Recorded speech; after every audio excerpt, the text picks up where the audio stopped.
And welcome back to the Steve Malzberg Show. I'm Bill Tucker filling in for Steve, who's pretty hardworking and is taking a well-deserved day off today. Joining me now is Ari Fleischer, former White House spokesman for President George W. Bush and president of Fleischer Sports. Ari, thanks for being with us. Thank you very much. Great to be with you, Bill. I hope that Steve doesn't have pneumonia. Boy, you know, we could start a little controversy while he's out here, right? I don't know if it's pneumonia or it's flu. I seem kind of confused, like Bill Clinton was out on the campaign trail yesterday. Let's start with an image problem. So let's roll the Bill Clinton piece of sound from the campaign trail. First, I'm glad to have a chance to stand in for Hillary today. I just talked to her. She's feeling great, and I think she'll be back out there tomorrow. So it's a crazy time we live in, you know, when people think there's something unusual about getting the flu. Last time I checked, millions of people were getting it every year. They were. And the last time I checked, 36,000 Americans die of the flu every year. So I'm not sure he really wanted to go there. In addition to getting her name wrong, she might have a disease people die from. This seems to me to be a major PR problem, whether it is anything else. So the optics, if you will, are bad on this, and what can they do about it? Well, the optics are bad because they turned what could have been and should have been an ordinary health-related event, which the public always understands, into an issue involving her honesty. She had pneumonia, and she withheld information about having pneumonia, and then her staff deceived the country when they said that she suffered overheating, and it took them from Friday until Sunday to clean it up and tell the truth. That's the problem with Hillary. It's a long-standing pattern. Yeah, and it's a long-standing political truth which people don't understand, or don't seem to learn from, rather. Don't lie.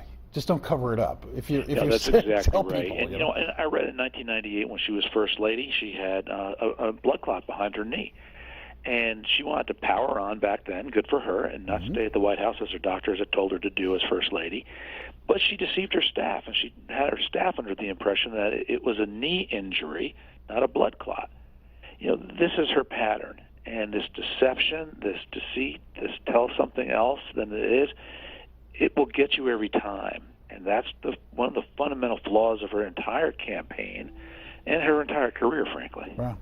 Well, it is very interesting to me that we have two of the most disliked candidates in our history running for president.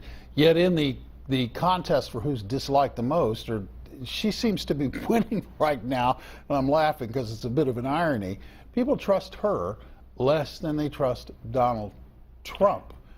So this is my question. She's back out today. She's out there on the campaign, on the trail, appearing before reporters. She is Miss Perky. She is just dancing, singing, and smiling and laughing. But is that going to be enough to sell people? Well, look, I do think she took her mulligan. And in that sense, what I mean is she had a health issue, and now people know the truth. If she has another health issue, it's going to be a real problem. I think people are at that point, depending on what it is, are going to start asking the right and legitimate questions about how is she. So it will be. She's going to have millions of eyeballs now watching how she climbs stairs, how steady she is, and we'll all watch that unfold. I will say this, Bill. The coverage of her collapsing into the arms of the Secret Service and her aide who helped her get into that limo, or that van, was ridiculously soft. People, when the media walked around what took place, they were saying she was helped into the van, she stumbled, she lost her balance. She collapsed into the arms of those who were around her. And if they weren't there, she would have collapsed onto the ground. Oh, she would have. And this is what I object to, is the media trying to clean things up, because they understand it. They know that if there's a serious health issue for Hillary, it can rebound to the benefit of Donald Trump in the eyes of many voters, so they don't want to cover it that way in a way that would benefit Trump. Just tell the American people what took place. We'll figure the rest of it out. Yeah, I mean, that's a damning piece of video, and you're right. If there hadn't been somebody to catch her, she would have face-planted right into the van. And then the people would have had to work really hard to try and explain that one. I want to move on to something that's probably near and dear to your heart. It concerns sports. And it has to do with the national anthem controversy, if you will.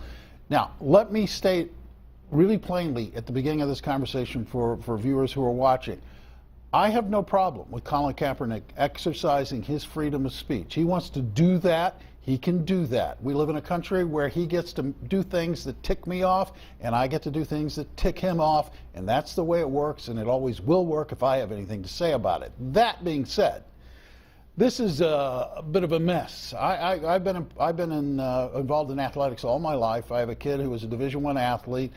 Every athletic event I've ever been to, the national anthem is intrinsic. It's integral to what you do. You know, and my kid played a sport, lacrosse, where people sing the national anthem. They don't have a band there. They sing it, and it's deeply felt and deeply appreciated. It's something which brings people together. It's being used as a way to tear us apart. I'm curious to hear your perspective on all of this. Yeah, I don't care for it at all. I don't like it one bit. You know, the national anthem and some of these old-fashioned notions of patriotism are some of the few bonds left that hold all of us together. And we've been watching for decades as people split apart and the polarization gets worse. So there's one thing. The national anthem that we all enjoy singing together has nothing to do with politics, and yet now this small fringe is kind of getting praised for it in many quarters. People are talking about it as if it's a speech right. It has nothing to do with free speech rights. Everybody knows you have the right to do foolish things.